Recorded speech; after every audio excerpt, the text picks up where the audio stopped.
Եվ այսպես երեք եւ Հայաստանի Հանրապետությունը եւ Ադրբեջանը արտաքին գործերի նախարարությունները հայտարարեցինք, որ խաղաղության համաձայնագրի շուրջ բանակցությունները ավարտված են, տեքստը երկար բանակցություններից հետո համաձայնեցված է։ Ես սա համարում եմ չափազանց կարևոր հանգրվան հարաբերությունների կարգավորման եւ մեր շուրջ Հայաստանի Հանրապետության շուրջ տարածաշրջանում խաղաղության հաստատման ուղղությամբ, ինչպես նշեցի, տեքստը համաձայնեցված է։ Հայաստանի Հանրապետությունը առաջարկում է հնարավորինս արագ շուտապույտ մեկնարկել խորհրդակցություններ Ադրբեջանի հետ պայմանավորվելու համաձայնագրի տեղի, ժամանակի եւ մյուս մանրամասների շուրջ։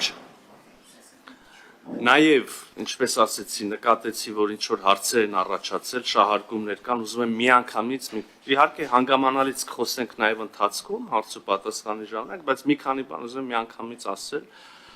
Ուրեմն հարգելի գործընկերներ, հարգելի քաղաքացիներ, համաձայնեցված համաձայնագրի տեքստում չկա որևէ դրույթ այսպես կոչված միջանցքի մասին։ Ընդհանրապես ապաշրջափակման մեխանիզմների մասին որևէ բան համաձայնագրի տեքստում չկա։ Կա պատրաստակամություն համագործակցել տարբեր ոլորտներում, երկկողմ պատրաստակամություն, այդ թվում նաև տրանսպորտային, տրանզիտ, տնտեսական հարցերում։ Սա մտահոգությունների այն համատեքստի տեսանկյունից, որում ընկալում ենք միջանցքը եւ որի մասին տարբեր կողմերից պայմաններ են հնչել, պետք է որ այս մտահոգությունը փարատի։ Մյուս կողմից մեր մոտեցումը ապաշրջափակմանը շատ լավ հայտնի է, հրապարակային է եւ փոփոխություններ չի կրել։ Մենք ներկայացրել ենք այդ մոտեցումը, մենք նաեւ տեղեկացրել ենք հանրությանը, որ մենք այդ մասին շատ կառուցողական մեր համոզմամբ երկուստեք ընդունելի առաջարկ ենք ներկայացրել ադրբեջանական կողմին եւ այդ առաջարկը հետեւյալն է՝ նախ ապաշրջափակել երկաթուղիները, հնարավորություն տալ երկու երկրներին օգտվել միմյանց երկաթուղային ցանցերից, ինչպես ողջ աշխարհը մենք եւս կարծում ենք, որ կարող ենք որոշակիորեն բարձրացնել սահմանահատման գործընթացը ապահովելու բեռների ավելի սահուն ընթացքը, բայց ինչպես նախկինում, այժմ էլ եւ վաղն էլ մեզ համար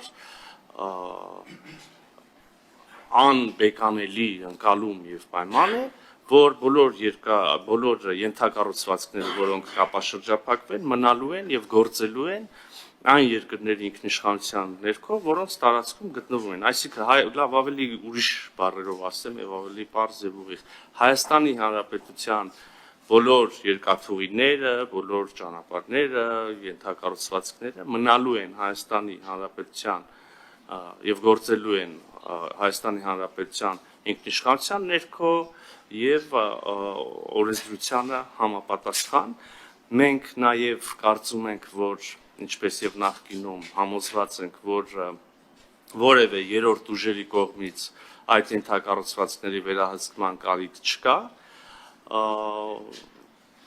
Բեռների օրինակ անվտանգության ապահովման համար կարող են գործադրվել այլ քաղաքակիրթ աշխարհին հայտնի տարբեր մեխանիզմներ։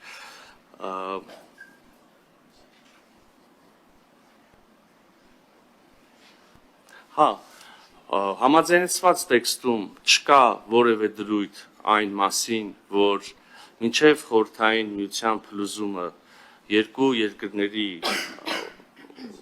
տարածքներում բնակեցված եւ հետո այդ տարածքները լքած մարդիկ պետք է վերադառնան իրենց տները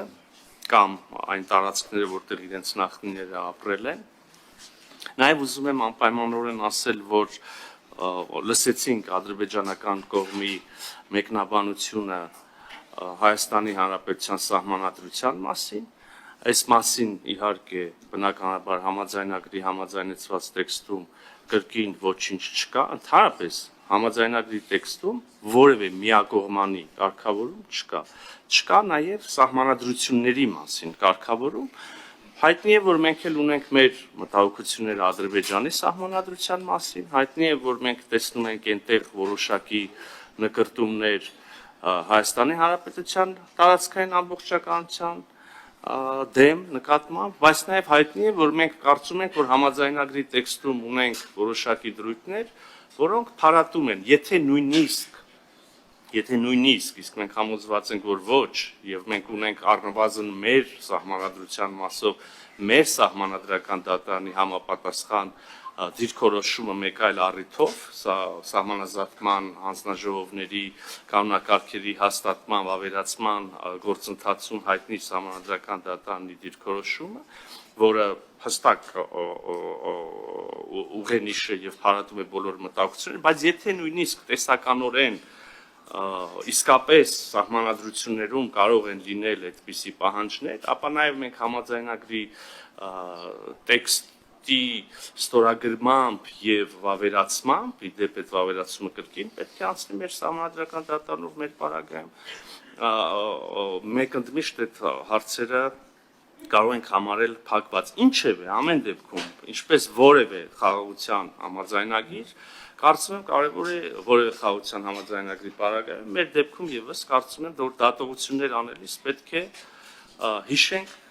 մի քանի կարևոր հանգամանք։ Օրինակ, խաղաղության համաձայնագիր միշտ առնվազն ինձ հայտնի պատմությունից բոլոր դեպքերում եւ կամ այնքան ինչքան ես եմ տեսությունը ընկալում, խաղաղության համաձայնագրերը միշտ կնքվում են երկրների միջև, ովքեր մինչ այդ վարկյանը ունեցել են թշնամություն, միմյանց նկատմամբ թշնամանք, պատերազմ, զոհեր եւ հետեւաբար բարեկամների հետ խաղաղություն չեն կառուցում, բարեկամների հետ զարգացնում են հարաբերությունները։ Մեր դեպքում եւս պարզ է, որ եղել է պատերազմ, եղել է տարիների թշնամանք երկու կողմից եւ այստեղ ուզում եմ կարեւորել երկրորդ դիտարկումը խաղաղության համաձայնագրերի մասին, ընդհանրապես որևէ խաղաղության համաձայնագիր, ամենայն դեպս պատմությունից ինձ այդպես է հայտնի, ես այլ դեպք չեմ հիշում, միանգամից բոլոր հնարավոր հարցերի պատասխանները չի տալիս, միանգամից այդպես կախարդական փայտիկով երկու երկրներին եւ ժողովուրդներին բարեկամներ չի դարձնում, համագործակից չի դարձնում, իհարկե լինում են բազմաթիվ հարցեր, այդ թվում զգայուն եւ գերզգայուն, որոնք հետո պետք է քննարկվեն, կարգավորվեն եւ մեր խաղաղության համաձայնագրի համաձայնեցված տեքստը եւ ստորագրման պատրաստ տեքստը եւս այս առումով բացառություն չի, բայց կարևոր է օրինակ նշել, որ այս համաձայնագրում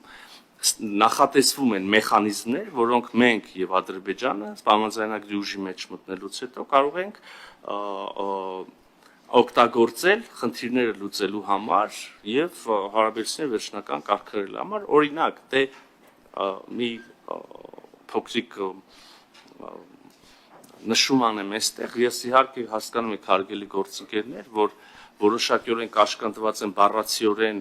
մեջբերելու կամ բացելու համաձայնագրի տեքստը, բայց նաեւ վարչապետն էլ ասեց, մեծ հաշվով բովանդակությունը հայտնի է բոլորին։ Եվ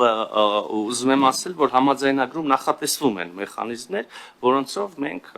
կարող ենք շարունակել քննարկումները դեպի հարաբերությունների կարգավորում, ինչ կրկին շահարկվեց եւ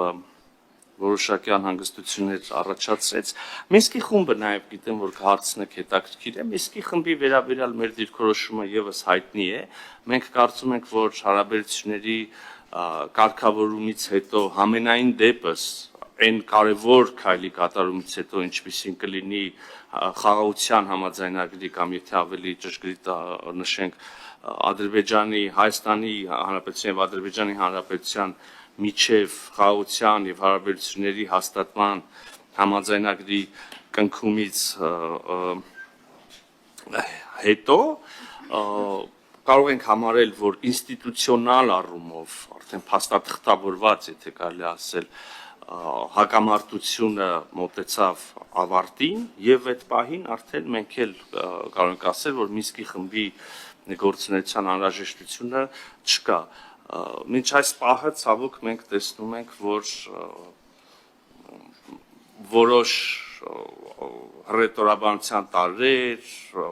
ապակառուցողականության տարրեր, որոնք մենք շարունակաբար իհարկե հանդիպում ենք ադրբեջանական կողմից, մեր համար մտահոգիչ են հենց այս կոնտեքստում։ Ուզում եմ նորից հստակ հայտնել մեր դիրքորոշումը այն պահին, երբ որ մենք կունենանք ստորագրված խաղաղության համաձայնագիր, մենք ևս կունենանք մեր վերապահումները Մինսկի խմբի հետագա գործունեության հետ կապված։ Մի մտահոգություն եւ անհանգստության էլ հանդիպեցի, ուզում եմ վստահեցնել, համաձայնագրում նախատեսված, իսկ թվում է շատ պարզ եւ ակնհայտ բան է, բայց թերևս կարիք կա ասելու, համաձայնագրում համաձայնեցված, նախատեսված որևէ դրույթ, որևէ պայմանավորվածություն կարող է կյանքի կոչվել համաձայնագրի ստորագրումից, վավերացումից եւ ուժի մեջ մտնելուց հետո չի կարծում, որ նույնիսկ այս թեմայով շահարկումներ կլինեն եւ անհրաժեշտություն կլինի սրան